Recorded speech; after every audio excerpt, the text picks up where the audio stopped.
Ini adalah Sony Xperia 10 Mark IV yang saya sedikit review kemarin, kurang lebih 1 bulan yang lalu ya. Karena HP ini saya beli kurang lebih 1 bulan yang lalu, dan sampai sekarang saya masih menggunakan HP ini. Ya, dijadikan sebagai HP kedua lah, karena alasan sinyal ya. Karena HP ini cuma bisa kartu 3 only, anggap saja WiFi only. Jadi HP ini cocoknya memang dijadikan sebagai HP kedua, bukan dijadikan sebagai HP utama. Kalau kita bahas Sony Xperia 10 Mark IV, sebenarnya HP ini tidak ada yang spesial sama sekali ya. Kalau kita bahas, cenderung HP ini lebih banyak kurangnya daripada kelebihannya. Tapi bagi para fans Sony, selalu ada yang spesial dari Sony Xperia series. Bicara soal harga pun, HP ini tergolong cukup mahal harga barunya, dan harga secondnya pun tergolong masih cukup mahal. Kalian bisa cek ya di e-commerce seperti Shopee, Tokopedia, maupun di marketplace Facebook. Sony Xperia 10 Mark IV harganya masih di kisaran 1,5 sampai 2,5 jutaan. Itu tergolong masih cukup mahal. Di harga segitu kita bisa mendapatkan HP yang dengan spesifikasi lebih tinggi daripada Sony Xperia 10 Mark IV. Tapi bagi para fans Sony, tentu selalu ada tempat di hati mereka. Kalau pendapat pribadi saya, kenapa saya masih menggunakan Sony Xperia 10 Mark IV dan saya belum jual HP ini? Pertama soal desainnya ya, yang menurut aku desainnya simpel. Kalau di tongkrongan, HP ini terlihat menarik dan berbeda dengan kebanyakan HP zaman sekarang. Untuk bump kameranya pun ini tergolong tipis banget ya, hampir sama dengan back covernya. Jadi kalau kita geletakin di meja tidak akan oglik-oglik sama sekali. Yang kedua ini yang paling saya suka dari Sony Xperia 10 Mark IV, yaitu layarnya. HP ini menggunakan layar berjenis OLED dan ukurannya 6 in. Meski HP ini terlihat cukup kecil, tapi saat kita menggunakan HP ini untuk kebutuhan sosial media, nonton, terus main game, layarnya terlihat cukup lega. Di tangan pun HP ini kerasa nyaman banget karena ukurannya kecil ya, 6 in. Di tangan itu kerasa pas banget dan bobotnya pun ringan. Jadi saat kita menggunakan HP ini dengan satu tangan itu kerasanya pas banget, enteng dan tidak terlalu gede banget. Terus HP ini juga cukup tipis ya, jadi di tangan itu kerasa pas banget. Meski bezelnya mengotak, tapi di bagian pinggir-pinggirnya tidak kasar sama sekali. Jadi di tangan itu kerasa nyaman banget saat menggunakan HP ini. Bagi teman-teman yang suka berselancar di sosial media ya, seperti Facebook, Instagram, TikTok, terus buat nonton YouTube, kalian bakal betah menggunakan Sony Xperia 10 Mark IV. Karena HP ini senyaman itu. Saya sudah coba 1 bulan pakai HP ini ya, nyaman banget menggunakan HP ini. Karena itu HP ini belum saya jual sampai sekarang dan saya masih menggunakan HP ini. Saya juga sering menggunakan Sony Xperia 10 Mark IV dibandingkan HP utama saya, karena HP ini memang senyaman itu. Yang ketiga yang saya suka dari HP ini yaitu baterainya. Meski HP ini ukurannya kecil, cuma 6 in, tapi HP ini ditanam dengan baterai yang gede banget, yaitu 5000 mAh. Jarang-jarang kan Sony bikin HP dengan baterai yang gede seperti ini. Untuk pemakaian seperti sosial media, untuk harian ini bisa tahan seharian ya. Itu untuk full kebutuhan sosial media. Kalau untuk dijadikan sebagai HP kedua, ini bisa bertahan 2-3 hari. Ini menurut aku sudah awet banget. Jadi ini sangat cocok lah untuk kebutuhan sosial media.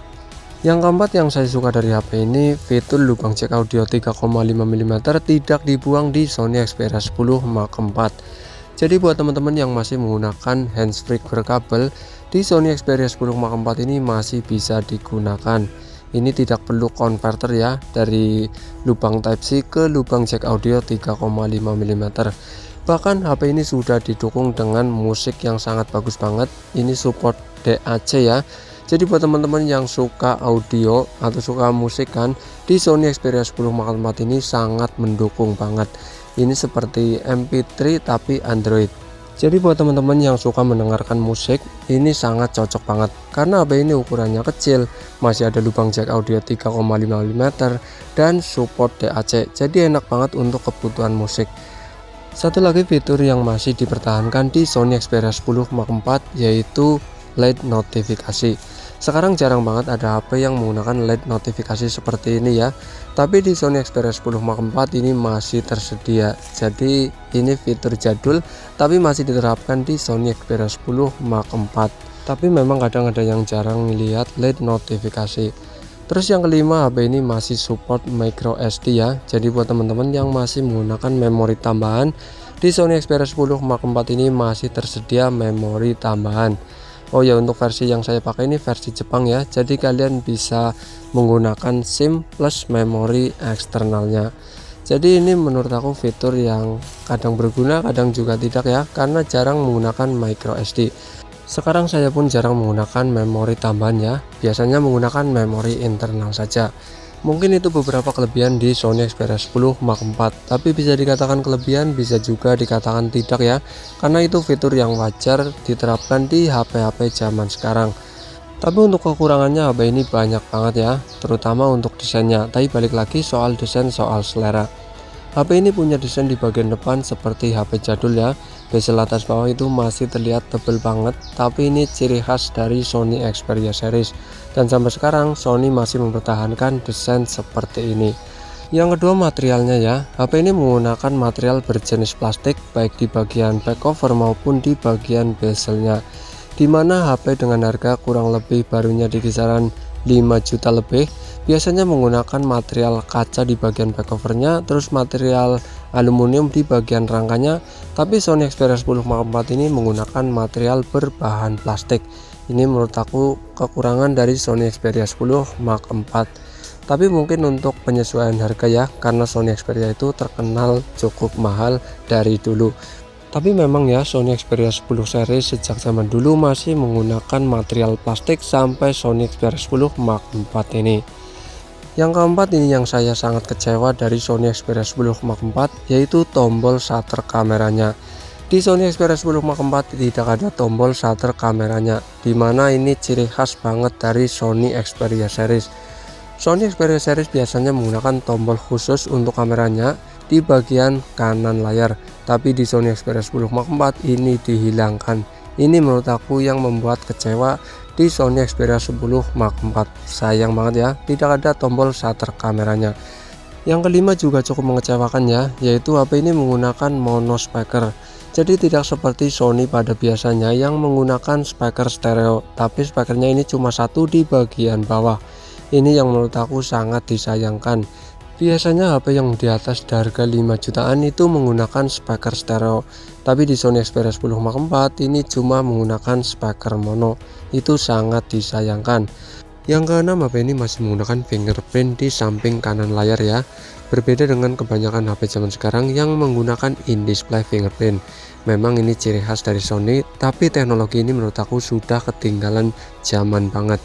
Jadi tidak seperti HP-HP mahal pada umumnya yang umum menggunakan layar AMOLED, OLED itu menggunakan in-display fingerprint. Tapi Sony masih mempertahankan teknologi jadul yang satu ini.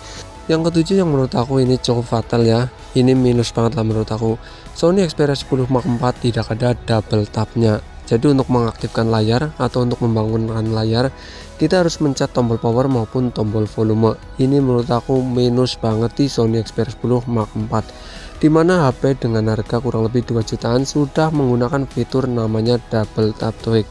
Tapi di Sony Xperia 10 Mark 4 tidak diadakan sama sekali. Ini minus banget lah, minus parah menurut aku. Yang kedelapan, ini bisa disebut kekurangan, bisa juga ini hal wajar ya, karena HP ini HP Jepang, otomatis sinyalnya biasanya keblokir, karena biasanya Sony Xperia itu tidak terdaftar di Bea Cukai atau ilegal lah di Indonesia. Dan seperti yang saya pakai ini, Sony Xperia 10 Mark 4 yang saya gunakan, ini cuma support satu SIM ya, ini termasuk minus lah, bisa dikatakan minus, karena ini support cuma satu SIM. Kalau beruntung bisa all SIM, tapi kalau beruntungnya sedikit cuma bisa satu SIM, seperti mungkin Axis only, Indosat only, atau 3 only. Seperti yang saya gunakan ini cuma bisa kartu 3 only, jadi keberuntungannya cuma sedikit. Yang kesembilan, ini juga kekurangan dari Sony Xperia 10 Mark 4 ya. Untuk refresh rate-nya mentok di 60 Hz. Berbeda dengan kebanyakan HP di harga 5 jutaan. Biasanya sudah mendukung minimal 90 Hz lah, maksimal di 120 Hz. Tapi di Sony Xperia 10 Mark 4 mentok di 60 Hz. Jadi mirip seperti iPhone ya, HP dengan harga belasan juta tapi masih menggunakan 60 Hz. Memang kalau buat scroll-scroll di sosial media tidak terlalu terasa ya, tapi buat teman-teman yang biasa menggunakan minimal 90 Hz atau 120 Hz, tentu ini akan kerasa banget di Sony Xperia 10 Mark 4. Jadi seperti harga delay sedikit tapi tidak terlalu mengganggu lah menurut aku. Masih cukup smooth, jadi masih aman lah untuk kebutuhan sosial media seperti Facebook, Instagram, dan lainnya. Yang ke-10 mungkin di bagian kameranya ya. Mungkin teman-teman ada yang setuju, ada juga yang tidak setuju. Untuk kamera depan ini resolusinya 8 megapiksel, dimana HP dengan harga 5 jutaan biasanya kameranya cukup bagus dan di atas 8 megapiksel, mungkin sekitar 12 atau mungkin 20 megapiksel, tapi di Sony Xperia 10 Mark IV masih menggunakan 8 megapiksel. Kurang tahu kenapa Sony Xperia itu masih menggunakan kamera beresolusi 8 megapiksel. Memang untuk hasilnya ini masih cukup bagus ya. Untuk kebutuhan vlogging pun ini tergolong masih cukup bagus. Tentu pada saat cahayanya yang melimpah. Kalau cahayanya minim jelas burik banget. Dan untuk kebutuhan video, kamera depannya mentok di 1080x30 fps. Ini untuk kamera depannya wide ya. Jadi tidak terlalu melebar banget, beda dengan yang ultra wide.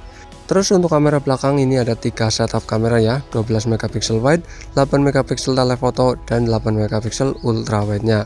Ini sih menurut aku sudah ketinggalan sangat jauh banget ya, dimana HP-HP di harga 5 jutaan sudah ada yang menggunakan kamera 108 megapiksel. Tapi Sony Xperia 10 Mark IV masih menggunakan kamera beresolusi 12 megapiksel.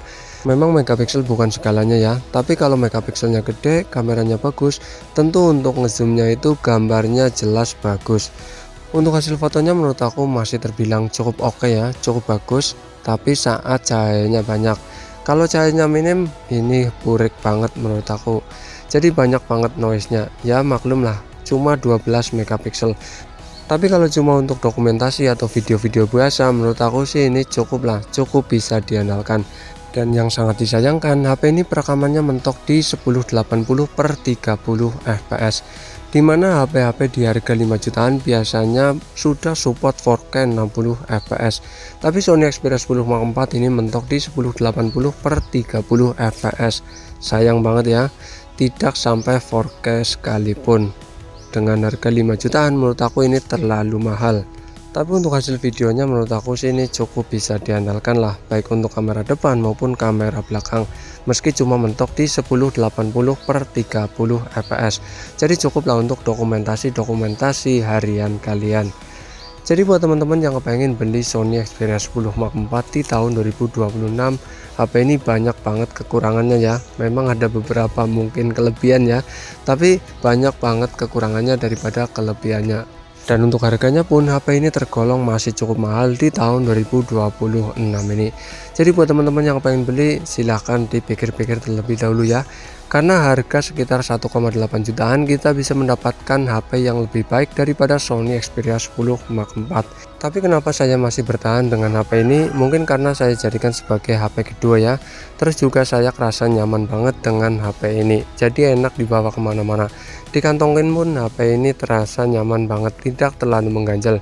Untuk kebutuhan nonton video, meski ukurannya cuma 6 in, tapi HP ini terasa lega layarnya. Jadi saya nyaman dengan Sony Xperia 10 Mark IV dengan segala kekurangan dan kelebihannya. Jadi buat teman-teman yang pengen beli, silahkan beli ya. Saya sudah sebutkan kekurangan dan kelebihan dari Sony Xperia 10 Mark IV. Mungkin cukup sekian, terima kasih.